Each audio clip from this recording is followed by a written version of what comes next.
Le jeudi 30 mai, le musée Rodin a organisé une cérémonie pour inaugurer le lancement de la version chinoise de son site internet. Après le français, l'anglais et l'espagnol, le chinois est la 4e langue du musée Rodin. Cette initiative accompagne la politique de développement du musée Rodin d'élargir son panel de visiteurs ainsi que de populariser les œuvres de Rodin. Les visiteurs chinois sont encore trop peu nombreux à mon goût. Il y en a à peu près 7000 par an au musée Rodin. Mais le tourisme chinois est en constante augmentation en France, on le constate, on le sait bien par les statistiques.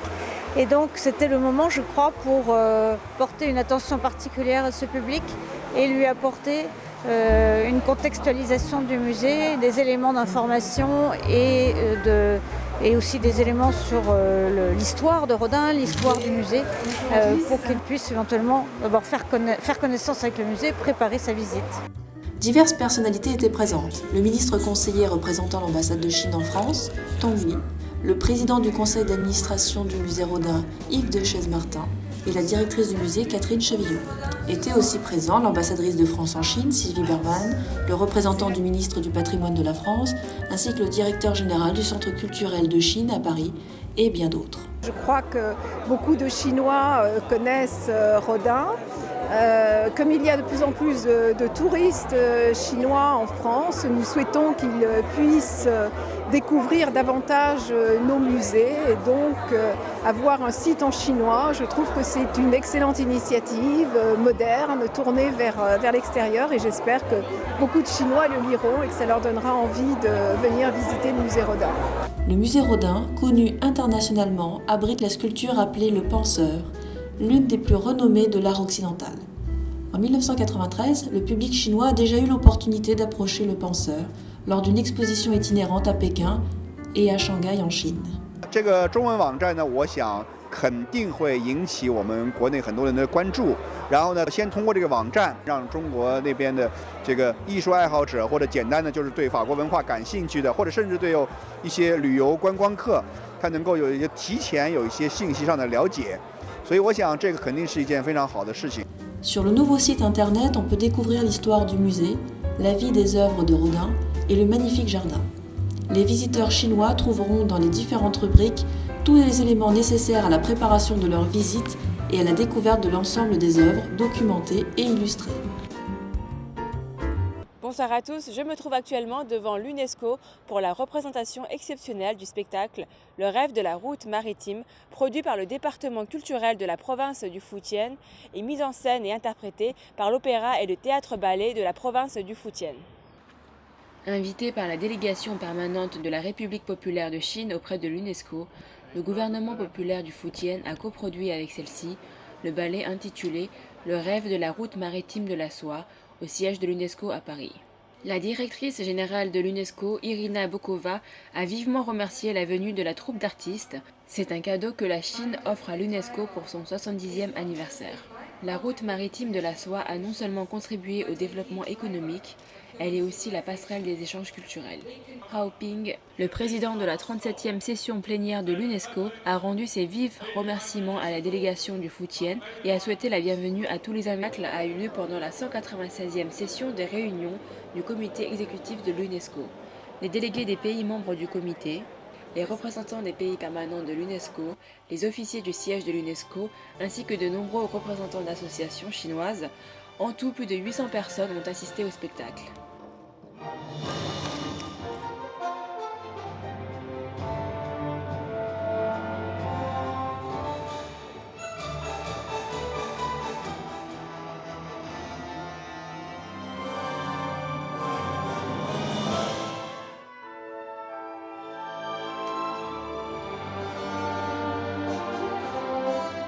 Le rêve de la route maritime de la soie est un conte sur l'appel irrésistible de la mer, d'un père et d'un fils.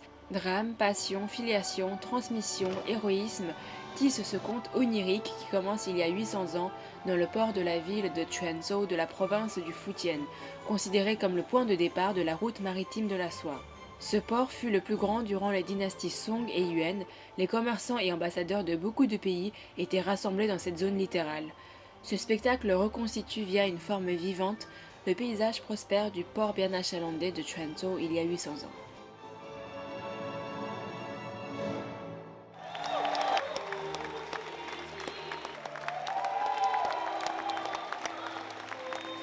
C'était un très beau spectacle.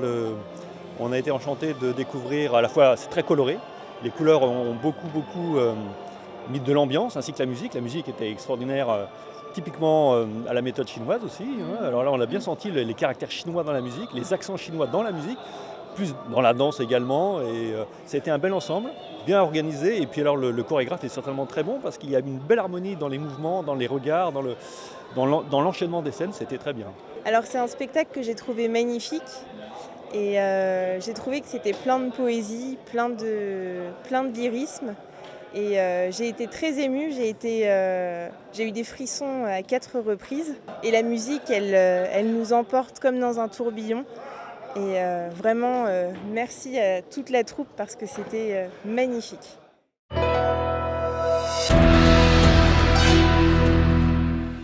法国的观众朋友，大家好，我是夏子彤。这次我带来了我主演的festival。Si on ne crée pas des ponts entre les cultures, entre cet immense pays extraordinaire qu'est la Chine, avec notre petit pays à nous, la France, et d'autres pays, il faut créer des ponts, il faut bâtir des ponts, c'est ce qu'on est en train de faire ici tous ensemble. On a créé des relations, on s'approche les uns des autres, on se découvre. Moi je découvre par exemple les films du cinéma chinois de cette année. C'est merveilleux, donc du coup je m'éduque. Je pense que c'est vraiment une question d'éducation et d'avoir envie de construire ces ponts entre les cultures. C'est ça qui va donner naissance à un nouveau cinéma, un cinéma qui intéresse autant les Chinois que les Français. 今年是中法建交50周年，我们拿一个这样的电影带过来，我觉得非常的幸运，也是非常荣幸的事情。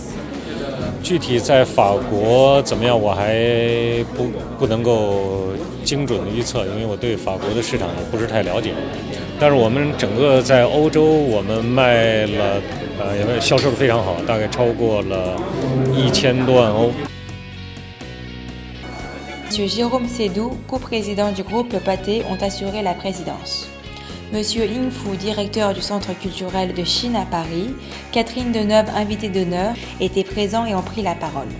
Très heureuse d'être ici avec vous ce soir, parce que j'aime profondément le cinéma et j'aime beaucoup le cinéma chinois. Le festival se poursuivra ensuite durant les mois de mai et de juin à Marseille, Cannes, Lyon, Bron, Strasbourg, Biarritz et l'île de la Réunion.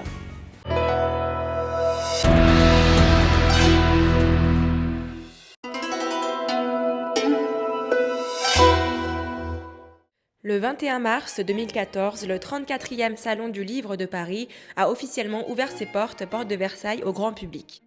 Shanghai, ville invitée d'honneur, a présenté plus de 800 genres et 2000 pièces de livres. L'ancien ambassadeur de Chine en France, M. Wu Jianmin, l'ancien ambassadeur de France en Chine, M. Jean-Pierre Lafont, le conseiller spécial du sous-directeur général pour la planification stratégique de l'UNESCO, Dr. Xu Po, étaient présents. 上海接受西方文化是比较早的，所以今天呢，中国过去30多年取得了很大的进步。什么原因？因为开放，因为改革。今天上海作为这个主宾城市，来向大家介绍上海的图书，了解一下上海的文化、上海的书籍。我想从另外一个角度对了解中国会大有好处，特别是中国取得巨大进步。Shanghai, c'est vraiment une synthèse. Et le prestige de Shanghai en Europe est dû aussi à ça. Alors évidemment, c'est l'histoire qui explique ça. Parce que Shanghai, il y a eu la concession internationale, la concession française, mais les Chinois ont absorbé et transformé cette culture qui venait d'Occident à Shanghai. Il y a le salon de livre à Shanghai, mais il y a aussi le salon de livre ici. Quelle est la différence? Pourquoi ce salon est tellement réussi? Pourquoi les Français aiment bien lire? Donc je pense que cet échange, ce salon nous permet de se connaître. C'est vrai que c'est la tradition, les Français aiment bien écrire, aiment lire. Ça fait que la société chinoise qui va très vite, qui change très vite, on n'a pas de temps de lire. Mais, encore une fois, il faut se connaître. Comment on se connaît? C'est par le salon. 文化交流方面，形式是多种多样的，但是出版的交流，它的功能是不可替代的，因为图书啊，它对文化的这个呈现跟解释是更全面、更深入，所以要更深刻地了解一个国家的人民和这个国家的文化背景，图书是最重要的传播媒介之一。Le Salon du Livre s'est tenu du 21 au 24 mars 2014.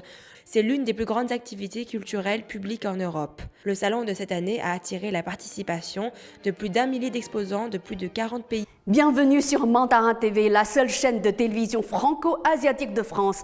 Actualités, débats, interviews, reportages, tout est sur la chaîne YouTube de Mandarin TV. Pour vous abonner, c'est simple. Tapez Mandarin TV YouTube et cliquez sur s'abonner. Vous pouvez aussi cliquer sur la clochette à droite pour être informé des nouvelles émissions. Suivez-nous. 欢迎订阅欧视 TV YouTube 视频网站，随时随地观看中法热点事件。请输入 Mandarin TV YouTube， 点击 s'abonner， 也可点击右边的小铃铛，以随时接到订阅提示。请关注欧视 TV YouTube 视频网站。